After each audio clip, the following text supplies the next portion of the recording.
Hello dear all students. आज हम जो चैप्टर नंबर 1 चल रहा है हमारा द लिविंग वर्ल्ड, उसमें से जो टॉपिक देख रहे हैं वो है टेक्सोनोमिक एड्स। तो कंफ्यूज मत होइए, ये एड्स कोई डिसीज़ नहीं है। ये एड्स का मतलब, ये एड का मतलब होता है जैसे हम कोई भी चीज़ को क्लासिफिकेशन करते हैं। फॉर एग्जांपल हम कोई लिविंग ऑर्गेनिज्म को क्लासिफिकेशन करते हैं। मान लो हमारे सामने कोई कॉकरोच है, तो कॉकरोच को हम किस में रखेंगे, वर्टेब्रेट्स में रखेंगे या इनवर्टेब्रेट्स में रखेंगे। तो उनको क्लासिफिकेशन करने के कुछ मेथड्स होते हैं, उन मेथड्स को हम बोलते हैं टेक्सोनॉमिकल एड्स। चलिए स्टार्ट करते हैं। Taxonomical study of various species of plants, animals and other organisms are useful in agriculture, forestry, industry and in general knowing our bioresources and biodiversity। अब देखिए यहाँ पे क्या कहा है उन्होंने, टेक्सोनॉमिकल स्टडी मतलब कोई भी plant, animal, bacteria, viruses, fungi, protozoa, जितने भी ऑर्गेनिज्म हैं उन सबको टेक्सोनॉमिकली क्लासिफिकेशन करना, ये किन किन चीज़ों में, कौन कौन से फील्ड में फ़ायदे कारक होता है। तो अगर हम टेक्सोनॉमिकली इनको क्लासिफिकेशन करते हैं तो एग्रीकल्चर में भी ये यूज़फुल है, ये फॉरेस्ट्री में भी यूज़फुल है, ये इंडस्ट्री में भी यूज़फुल है, और हमें बायो रिसोर्सेज के भी बारे में भी ये पता लगा सकते हैं। बायो रिसोर्सेज का मतलब क्या होता है?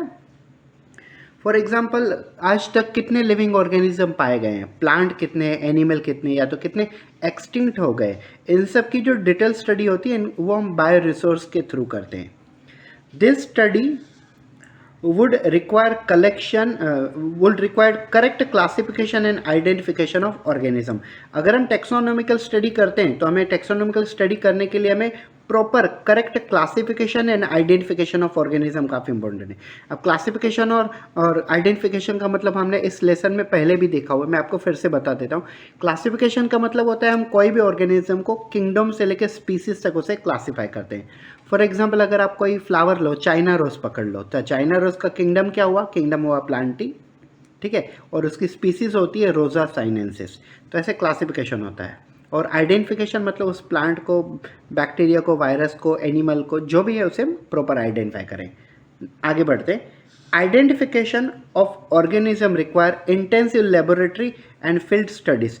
कोई भी लिविंग ऑर्गेनिज्म को अगर हमें प्रॉपरली आइडेंटिफाई करना है तो हमें क्या करना पड़ेगा? लेबोरेटरी इन्वेस्टिगेशन करनी पड़ेगी और उस फील्ड में भी स्टडी करना पड़ेगा जहाँ पे वो एनिमल, प्लांट पाए जाते हैं। फॉर एग्जांपल अगर हमें कैमल को डिटेल में स्टडी करनी हो तो हम कैमल को डेजर्ट में से यहाँ पे तो लेके आ सकते हैं, लैब में उनकी स्टडी कर सकते हैं, लेकिन बेटर स्टडी उस फील्ड में होगी जहाँ पे कैमल अच्छी तरह से रहते हैं, जो उनका हैबिटेट है, जो उनकी जगह है। The collection of actual specimen of plant animal species is essential and is prime resource of taxonomical study। मैंने अभी आपको बताया कि अगर हम फील्ड वर्क उनकी जगह पे जाके करते हैं तो काफ़ी इंपॉर्टेंट है। यहाँ पे दिया हुआ है the collection of actual specimen of plant and animal. Animal और प्लांट के जब हम स्टडी करते हैं, क्लासिफिकेशन करते हैं, तो उनका प्रॉपर स्पेसिमेन कलेक्शन करना ये काफ़ी इंपॉर्टेंट है टेक्सोनॉमिकल स्टडी के हिसाब से। फॉर एग्जांपल अगर आप मान ले आपने कोई इंसेक्ट की स्टडी करनी है, उसको क्लासिफाई करना है। मान लो आपके पास कोई बटरफ्लाई है जो आपने नई पहली बार देखी है बटरफ्लाई, तो उस बटरफ्लाई को देखने से ही आप डायरेक्टली उनका क्लासिफिकेशन नहीं कर सकते हो। आपको उनका स्पेसिमेन कलेक्ट करके उनको डिटेल में स्टडी करनी पड़ेगी कि उनके विंग्स कितने हैं, उनके लेग्स कितने हैं, वो हेक्सापोडा है या टेट्रापोडा है। ये सब आपको डिटेल में स्टडी करने के बाद ही आप उस ऑर्गेनिज्म को क्लासीफाई कर सकते हो, और क्लासिफिकेशन करने के लिए आपको स्पेसिमेन चाहिए ही चाहिए होगा। नेक्स्ट, मतलब आगे बढ़ते हैं। These are also fundamental to study and essential for the training in systematics। अगर ऑर्गेनिज्म की डिटेल में स्टडी करनी है तो हम इस मेथड थ्रू कर सकते हैं, जो हमें फंडामेंटल भी बता देते हैं ऑर्गेनिज्म को, और सिस्टमेटिक्स भी बताते हैं। सिस्टमेटिक्स का मतलब भी मैंने आपको इस चैप्टर में अब बताया हुआ है, मैं आपको फिर से बता देता हूँ सिस्टमेटिक क्या होता है। सिस्टमेटिक का मतलब होता है study of a difference between the living and non living material. Living organism और नॉन लिविंग इनएनिमेट जो ऑब्जेक्ट होते हैं, जैसे पत्थर हुए, सॉइल हुआ, वाटर हुआ, तो इन दोनों के बीच का जो डिफरेंस स्टडी होती है उसे हम बोलते हैं systematic. It is used for classification of organism and the information gathered is also stored for a long along with a specimen।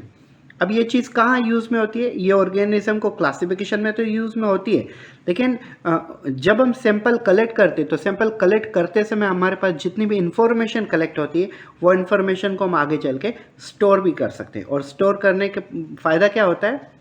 आगे वाली जनरेशन उन चीज़ों को और डिटेल में स्टडी कर पाएगी।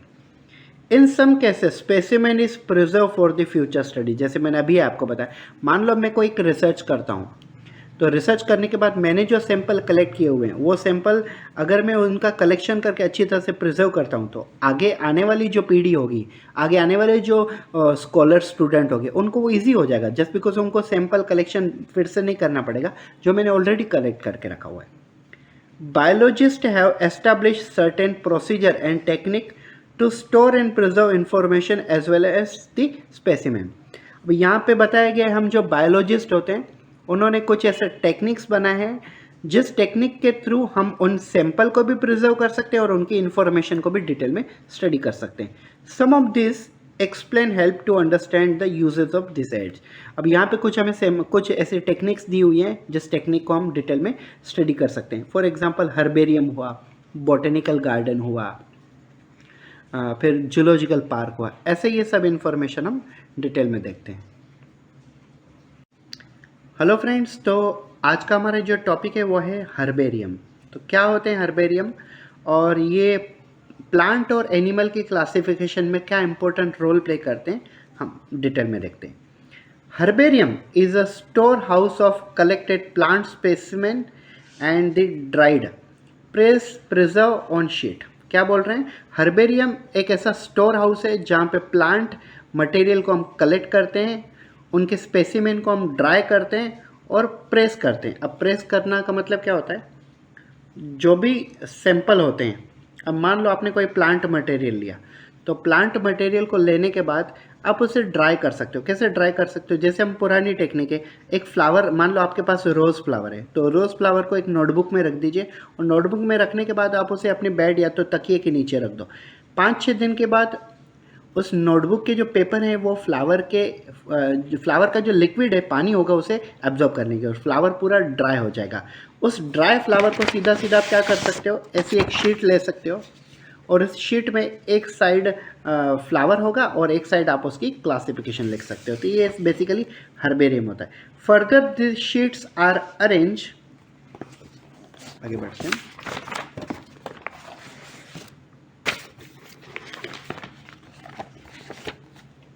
देखो यहाँ पे हमारे सामने हर्बेरियम का एक फ़ोटो दिया हुआ है, हर्बेरियम शोइंग स्टोर्ड स्पेसिमेन।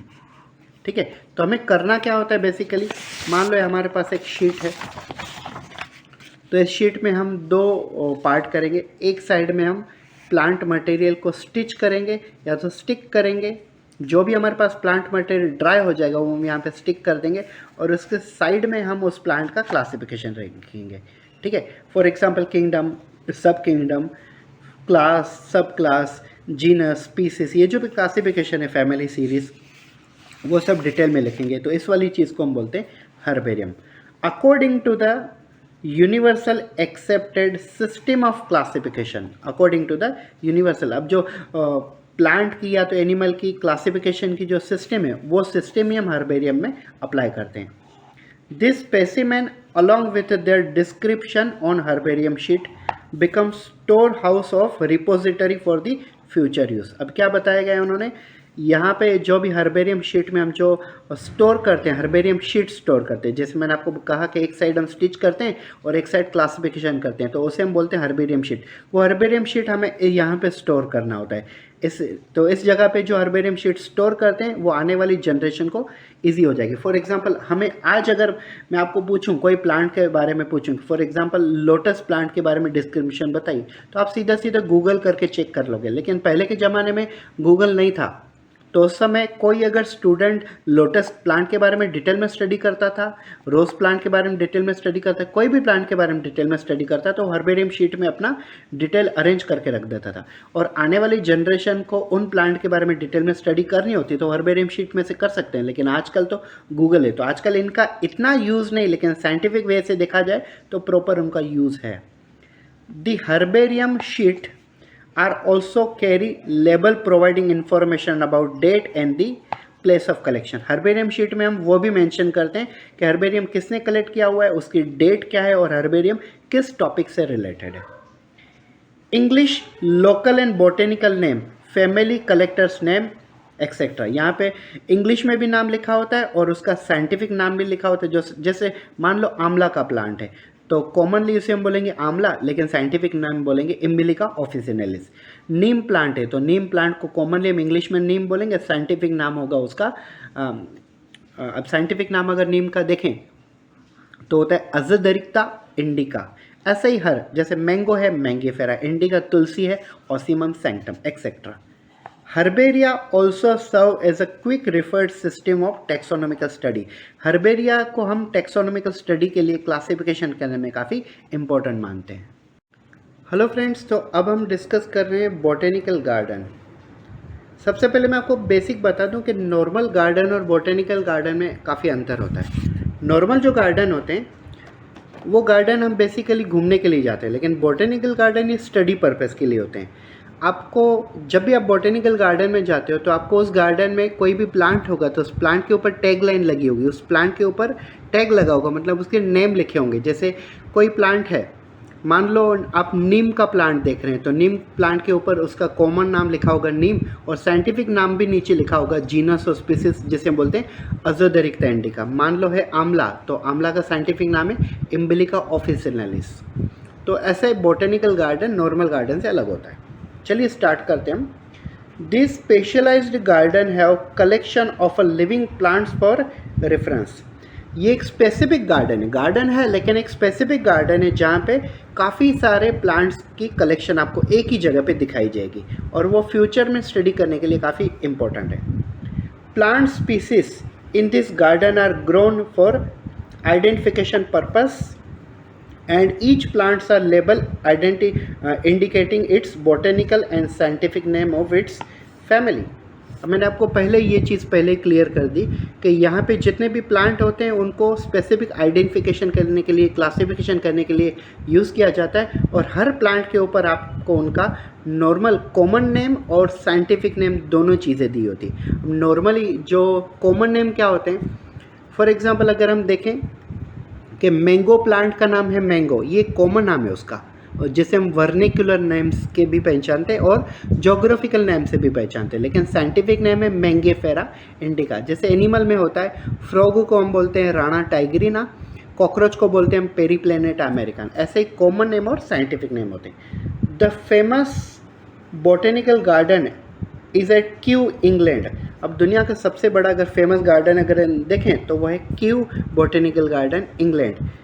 दूसरा है देखिए Indian botanical garden Howrah India. ये गार्डन तो मैं खुद भी विज़िट कर चुका हूँ। अगर आप कभी कलकत्ता जाते हो तो 2 घंटे निकालिए स्पेशली इस गार्डन को देखने के लिए। गार्डन पूरा नहीं भी घूमते हैं आप तो भी इसमें ये जो प्लांट दिया बनियन ट्री दी हुई है, ये banyan tree largest banyan tree है पूरी दुनिया की। तो सबसे बड़ी बनियन ट्री पूरी दुनिया में कहीं है तो वो है हावड़ा कोलकाता में। ज़बरदस्त है, आप देखिए एक बार दिल खुश हो जाएगा। And at the national botanical garden research institute Lucknow. तो इंडिया में national botanical garden research institute कहाँ है, ये लखनऊ में। और पूरी दुनिया का ये जो फेमस गार्डन दिया हुआ वो है क्यू। आपको एनसीईआरटी में ये क्यू बोटेनिकल गार्डन इंग्लैंड में दिया हुआ है, आपको ये नीट में पूछा जा सकता है। Thank you. हेलो फ्रेंड्स, आइए हम देखते हैं कि म्यूज़ियम क्या होता है। सबसे पहले मैं आपको बताता हूँ कि ये कोई नॉर्मल म्यूज़ियम नहीं है। अगर हमारी बायोलॉजी के बुक में कोई म्यूज़ियम दिया हुआ है तो ऑब्वियसली वो म्यूज़ियम महात्मा गांधी जी से रिलेटेड नहीं होगा, वो किसी इंसान से रिलेटेड नहीं है। ये म्यूज़ियम बायोलॉजिकल म्यूज़ियम होते हैं। ठीक है, आइए डिटेल में देखते हैं म्यूज़ियम क्या है। Biological museums are generally set up for educational institute such as a school and colleges.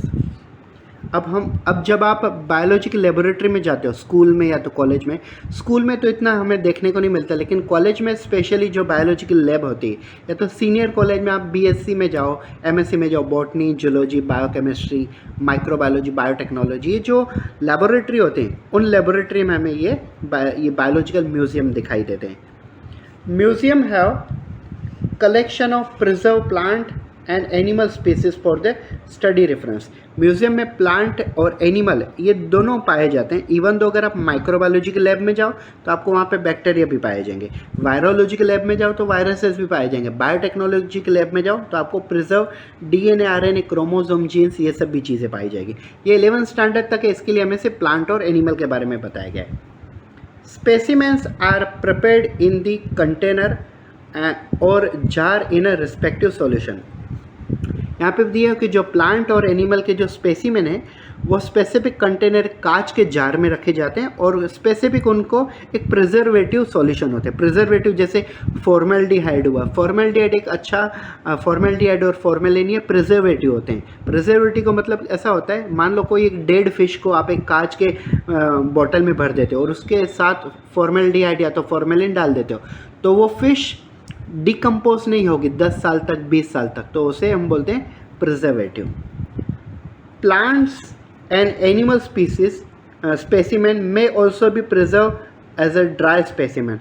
अगर हम बर्ड्स में देखें तो बर्ड्स को डायरेक्टली बर्ड्स की अंदर के जो मटेरियल होते हैं, आई मीन टू से इंटेस्टाइन या तो बॉडी ऑर्गन, ये निकाल देते हैं और उसके अंदर है ना basically plant material dry form वो भर देते हैं ताकि ऊपर से वो बर्ड दिखे और अंदर से कुछ ना हो, और अगर अंदर से कुछ नहीं होगा तो वो डिकम्पोजिशन भी नहीं होगा।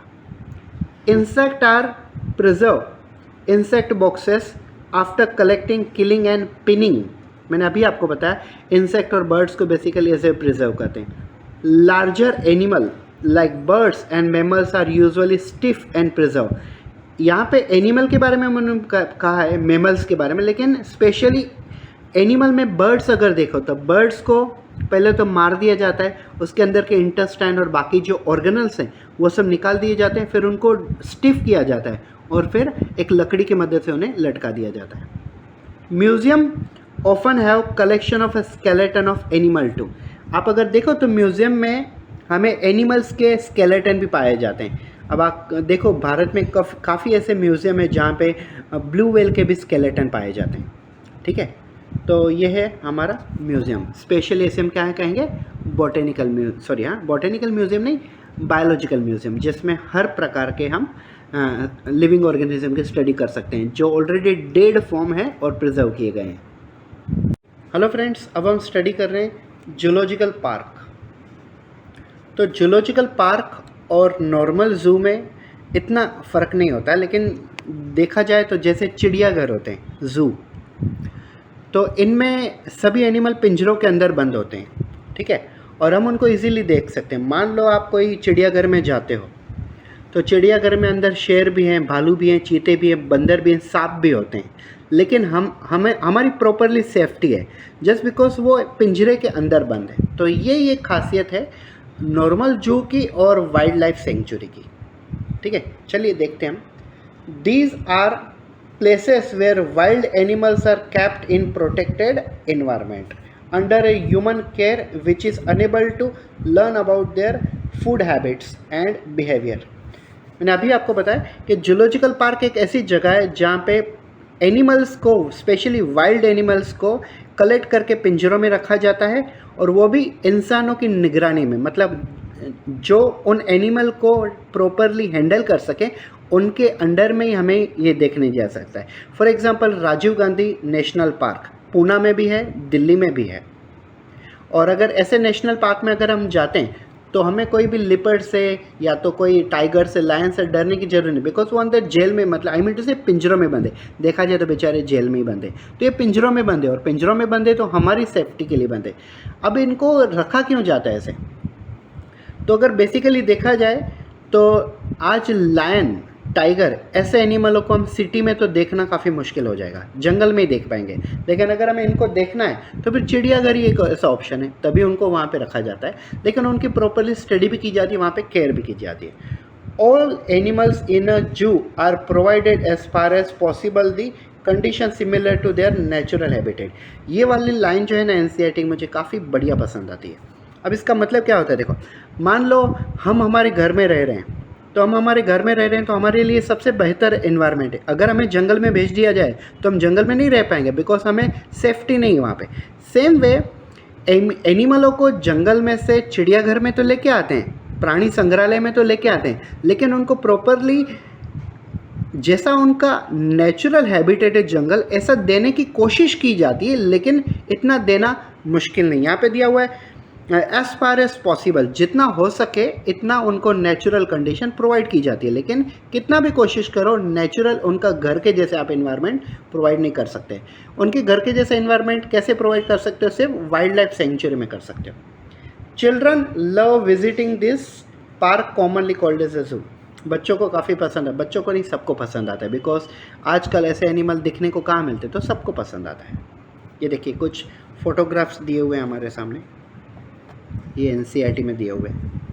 आप देखो ऐसे एनिमल हमें कहाँ देखने को मिलते हैं, ठीक है। आपने कहाँ देखा है ऐसा एनिमल नेचुरली? तो हमें जूलॉजिकल पार्क में ही जाना पड़ेगा देखने के लिए। Thank you.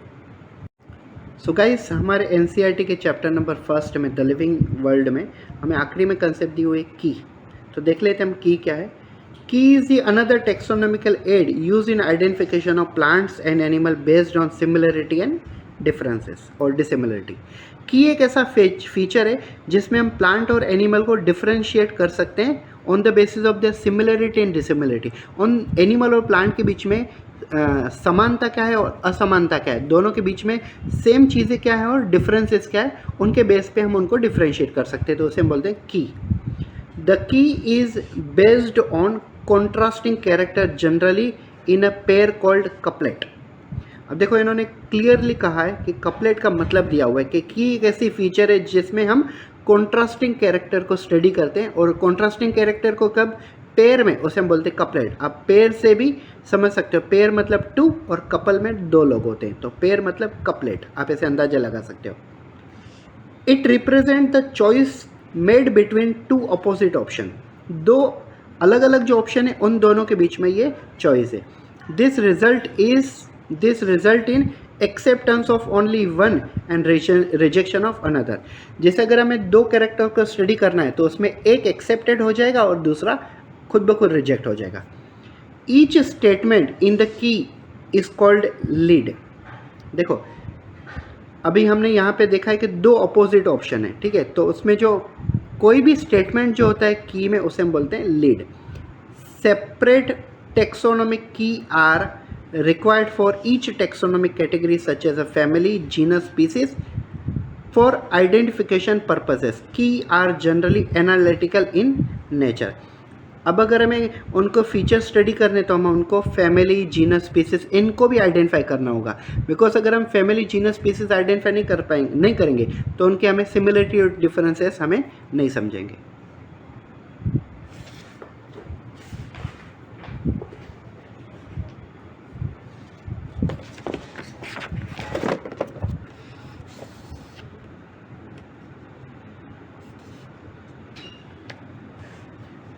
पिया बस 2 मिनट है कमा।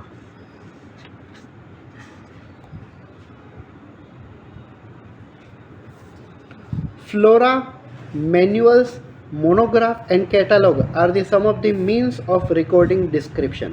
अब ये जो भी है, आप मैगजीन कह लो या तो जर्नल कह लो या तो फोटोग्राफ्स के, वीडियोग्राफ्स के फॉर्म में हम उनको प्रिजर्व कर सकते हैं, मतलब इन्फॉर्मेशन को, डेटा को कलेक्ट करके रख सकते हैं।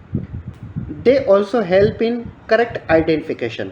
ये चीज़ें हमें करेक्ट आइडेंटिफिकेशन की तरफ लेके जाती हैं। Flora contain the actual account and habitat of distribution of a plant of a given area. Flora का मतलब होता है, मान लो कोई एक प्लांट है जो हमें सिर्फ स्पेसिफिक एरिया में ही पाया जाता है, तो वहाँ का फ्लोरा कलेक्ट करना मतलब वहाँ की प्लांट की स्पीसीज़ को कलेक्ट करना। फॉर एग्जांपल केसर मैंगो, तो केसर मैंगो गुजरात के सौराष्ट्र एरिया में कुछ ही सिटी में पाया जाता है, तो वहाँ का अगर प्लांट कलेक्ट करते हैं तो वो हो गया flora.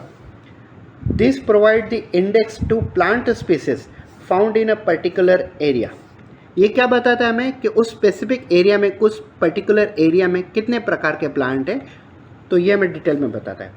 Manuals are useful in providing information for identification of name species found in that area. अब मैनुअल क्या बताता है, कोई एक स्पेसिफिक एरिया में कोई अगर प्लांट और एनिमल है तो उसकी एग्जैक्टली नाम क्या है उसका, उस जगह पे उसे कॉमन नेम से क्या बुलाते हैं और उसे साइंटिफिक नेम क्या देना चाहिए, ये हमें मैनुअल्स बताता है। Monograph, contain information of any one of the taxon, कोई भी एक स्पेसिफिक टैक्सॉन के बारे में हमें मोनोग्राफ से पता चलता है। तो ये सब जो जितने भी चीज़ें हैं ये सब टैक्सोनॉमिक एड में आती है। Thank you.